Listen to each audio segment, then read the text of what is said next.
rather than being focused on what you can't control, which is your spouse's behavior, be focused on what God's called you to do. Go back to Ephesians chapter 5 and see where it says, love your wife as Christ loved the church and gave himself up for her.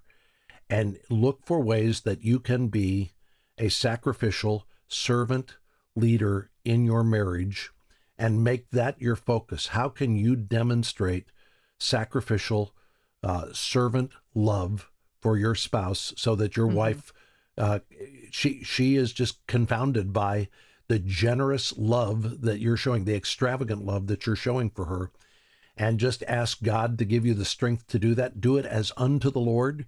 Recognize that every time you're expressing love for your spouse, Jesus is pleased with that. He's honored by that, and find your joy in that.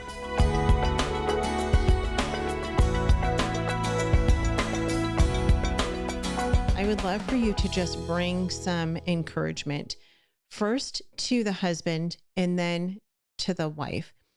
If you're talking to a husband who's in a difficult marriage, what would you say to him? So I would say, rather than being focused on what you can't control, which is your spouse's behavior, be focused on what God's called you to do.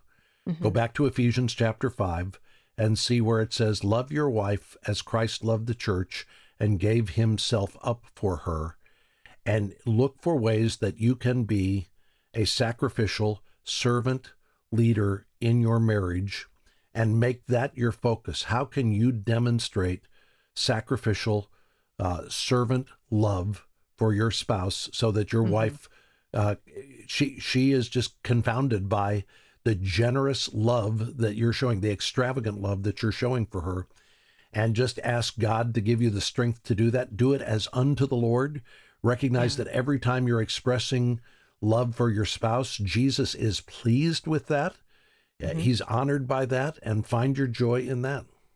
Yeah. And I like that you say, do it unto the Lord, because if you're doing it just to get your wife's reaction, she may not react for the first, I don't know, many times. I'm actually thinking about 5 the movie. Years. Yeah. I'm sure you've probably seen the movie Fireproof. Yeah. The Kendrick brothers put that out many years ago.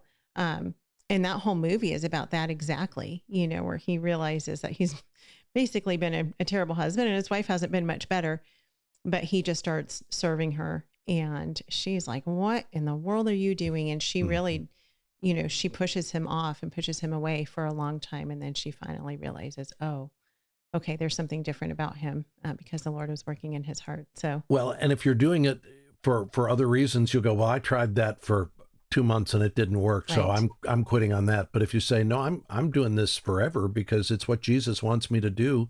Yeah. And I know he's pleased, whether my wife's pleased or not, whether she responds the right way or not, Jesus is going, way to go, Bob, do it again. Yep.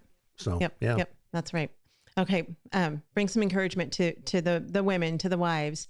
What would you say to the wife who is, and I shouldn't say even who's in a difficult marriage, who's just in a marriage? Yeah. How do you encourage us as wives?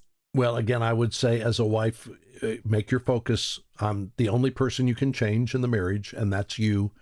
And instead of being, I remember Elizabeth Elliot saying one time that if you're wearing a white shirt and you've got an ink pen in the pocket and it leaks and there's a little purple spot down at the bottom of the pocket where the ink has leaked, said anybody who looks at that white shirt, their eye is drawn immediately to that spot on that shirt, that purple spot.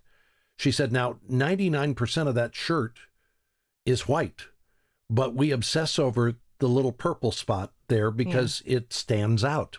And she said a lot of wives today are obsessing over the little purple spot in their husband rather than seeing in him what is good and honorable and making that their focus and affirming that. Yeah. If your goal is I've got to fix my husband and get him perfect, you're always going to be frustrated. But if you're going to say I'm going to find what is good, Philippians 4:8, what is worthy and honorable, and I'm going to focus on that, and I'm going to honor that, and I'm going to trust God to work out the other stuff. I think that's where your focus as a wife needs to be. Don't try to fix your husband, but try to respect your husband for the things that are in him that are worthy of respect. Yeah. I remember years ago, I was doing a Titus 2 Bible study, and I remember the lady, Joanne Frank, who was teaching it. And she said, if the only good thing you can find about your husband is that he has nice knees, you tell him he has nice knees. And I thought that's so right. Because sometimes, we can be so angry with our husbands and so bitter towards them that we can't find anything good in them. And she said, if there's nothing else you can find but his knees, you affirm his knees. She's right. Thought, yep. Right. Yep. Find something. Homeschool Insights is sponsored by CTC Math. If you're looking for a great online math program, visit ctcmath.com and try it for free. For more great homeschool inspiration and resources, listen to the Schoolhouse Rocked podcast every Monday, Wednesday, and Thursday.